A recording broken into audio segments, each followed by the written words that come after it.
तो बताया कि ज्ञान का आधार क्या हुआ है? ज्ञान का आधार क्या हुआ? नहीं, वो तो प्रैक्टिकल ज्ञान का आधार। ये है मन बुद्धि की बात, मुंडमाला की बात। हाँ, ज्ञान का आधार हुआ उस स्वरूप को पहचानना जिसमें ज्ञान का अखूट भंडारी बैठ करके ज्ञान सुनाता है मुकर्रर रूप से है। और उस शरीरधारी को भी पहचान लेना कि इस मनुष्य सृष्टि में वो शरीरधारी कौन है जो हमारे लिए आधार है। ज्ञान का आधार जानते हैं? समझ लो ये ज्ञान है, ये आधार है, ये ज्ञान इस पर टिक गया, ज्ञान आधार है। और ये आधार हट गया तो ज्ञान भी हट जाएगा। तो सारी दुनिया का आधार कौन बना? और आधार साकार होता है जिसे जड़ कहा जाता है या निराकार होता है? साकार होता है। तो बताया उस छोटे रूप को, बिंदु को, जो आत्माओं का बाप है, निराकार आत्माओं का निराकार बाप, उसे नहीं याद कर सकते हो तो क्या करो? उस साकार बाप को पहचानो है और उसको याद करो। उसमें जो ज्योति बिंदु शिव काम कर रहा है वो आसानी से याद आएगा ना है।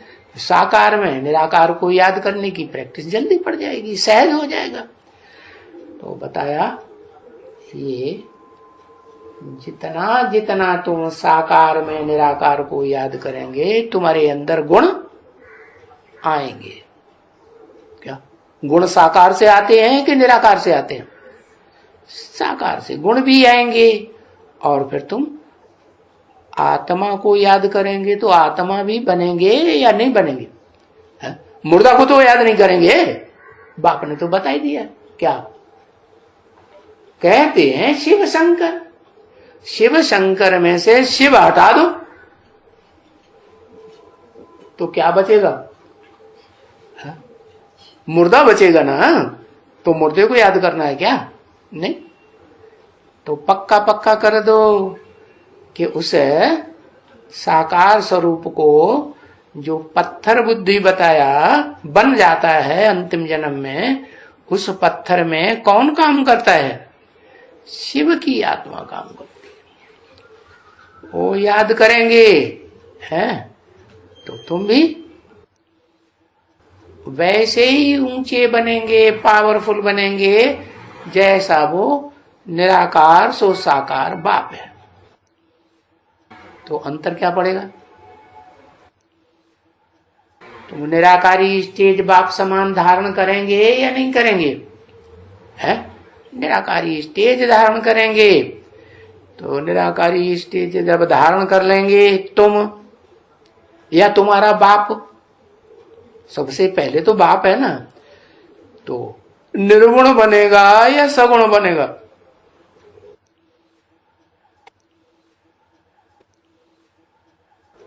है साकार बनेगा,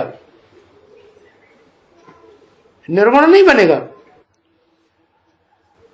है। अरे जो रुद्रमाला के मणके हैं या रुद्रमाला में जो भी आने वाले हैं, चाहे प्रजा वर्ग के हों चाहे राजा वर्ग के हों, वो निराकारी स्टेज धारण करते हैं कि नहीं? और उनमें सबसे जास्ती जो निराकारी स्टेज धारण करता है वो तो बाप समान बन जाता है।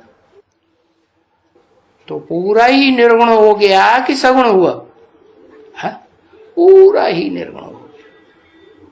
तो उसके मुकाबले जो दूसरे बच्चे हैं वो कुछ न कुछ सगुण बनेंगे या नहीं बनेंगे?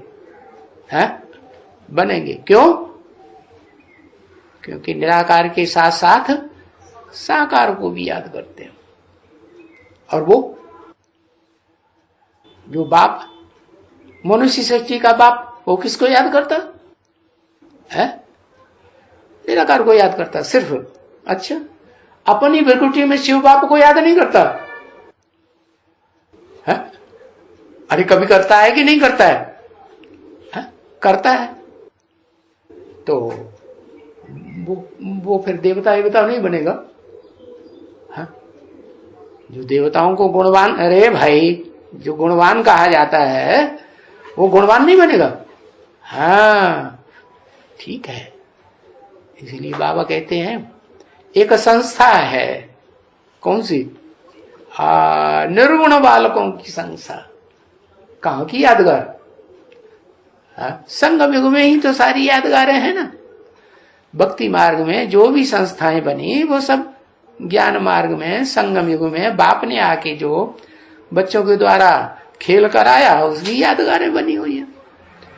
तो निर्गुण बालकों की संस्था वो कहती है मुझे निर्गुण, हारे में कोई गुण नहीं, आप ही तरस करो। तो ये किसकी यादगार है?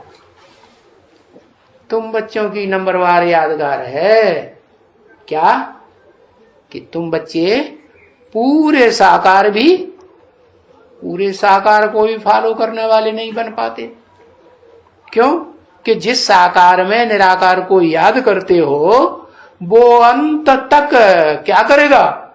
दुनिया का टोटल विनाश होने तक वो क्या करेगा? अरे उसका धंधा क्या है? कहा उसको फॉलो नहीं करना है। किसको? शंकर को फॉलो नहीं करना है। करना है? कोई खराब काम करता होगा या अच्छा काम करता होगा? है? हाँ, विषपाई बनता है।